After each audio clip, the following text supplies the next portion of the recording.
guys, welcome back to the channel. Finally, we got some great lighting here and my eyebrows don't look gray. Isn't that wonderful? Anyway, we are gonna make piri chicken. It is so incredibly flavorful. So it's a Portuguese dish of just like lemony and garlic and super herbaceous chicken. I'm gonna bake mine because it's just a lot easier, but if you wanted to grill it, more power to you. All right, let's get into it. As always, we're gonna marinate our chicken just because we have the extra time. I was gonna just do it all in here, but let's just use a nice little tool that I have that I've never used before. This is just like a little portable, oh, is it? It was just working. Oh, maybe I have to lock it. There we go. It's just like a little mini food processor or a mini chopper. I'm gonna start by adding 4 cloves of some garlic. Then with our little zester here, we're gonna do the juice of 1 whole lemon plus the zest. I'm gonna zest it before I juice it because it just works a lot easier like that. You wanna keep going down until, can you guys see that? Is it gonna focus in on it? There is a white pith in there. The whiteness is bitter. You just want like this nice dark and light pale yellow in there.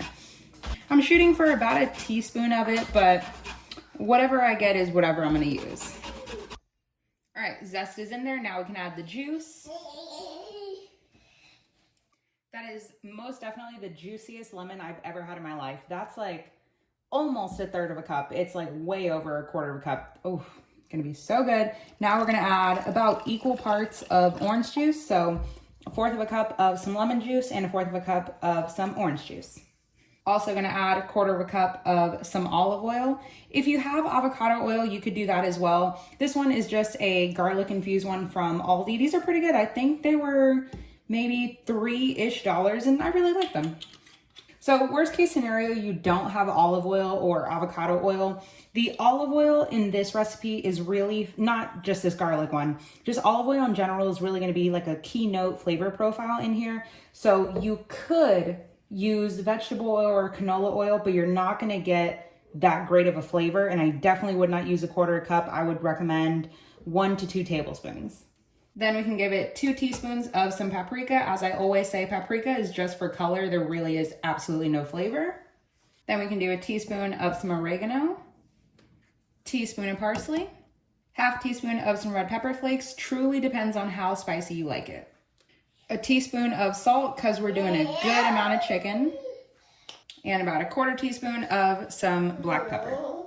Also just realized I had some cilantro, so I'm gonna add like the tiniest amount, probably like a tablespoon, just because I think that's all it can handle. Remember, if you do not have this tiny little chopper thing, which for a very long time I did not, I was just gonna throw it all in here and just chop up the garlic, chop up the cilantro, but hopefully this works out the way I'm hoping.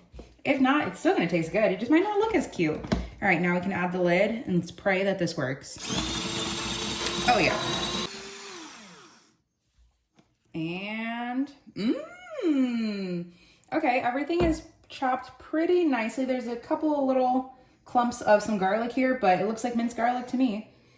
Smells so good. All right, now I'm gonna pour it in the base of our baking dish here. If you are planning on baking this or grilling it, however, tomorrow you can definitely put this in a bag along with your chicken and let it sit overnight if you do not have room. If you do have room for this and you just kind of want to have it on hand, wrap it with some saran wrap and you are good to go. Just like I always say with your marinade, taste it now before the raw chicken goes in there, before any other raw ingredients go in. Grab a little spoon, or in my case, we're the only one eating it here. Okay, nice and salty, perfect. Super lemony, which is, gonna be delicious. All right, now we can add our chicken. I'm gonna add my chicken. Of course, if you're gonna bake it, you wanna make sure that your pan is hopefully big enough to hold all of your chicken pieces with them not overlapping as much as possible, but if they do, it's okay. I have 5 bone-in, skin-on chicken thighs. You can do chicken legs, you can do chicken wings, you can do breasts, but just know that the cooking time is gonna either go up in time or less in time. Whenever I'm doing chicken that has the skin on it, I like to get underneath the skin and really just run all the seasoning in as much as possible. Now, if you guys have seen my other videos like this with just like a super flavorful, juicy sauce, I usually cut slits in either the skin or in the chicken itself. I didn't do it for this one just because, well, quite frankly, I forgot up until now. But you could if you wanted to. You just want to really, really work it in there. That paprika is going to give you nice color, which is really, really good. I'm going to cover mine with some cling film, and I'm going to let mine marinate for a couple of hours just because I have the time, and then we can come back and cook. About halfway through its marinating process, I flipped it skin side up, tucked all the other little pieces down under. Now I have our oven preheated to 400 degrees, and we're gonna throw it in for 30 minutes. You do not have to worry about overcooking it. For one, it has the bone, so that's gonna keep it juicy. The skin on top, the fat's gonna render out. Ooh, it's gonna be so good. And it's dark meat. If you were using chicken breasts, then of course you want to cut your time way down. All right, let's throw it in the oven. Oh my goodness, out of the oven. Clearly the sauce is just boiling away. That sauce is going to be incredible to dip, to put on mashed potatoes, on rice, whatever you want.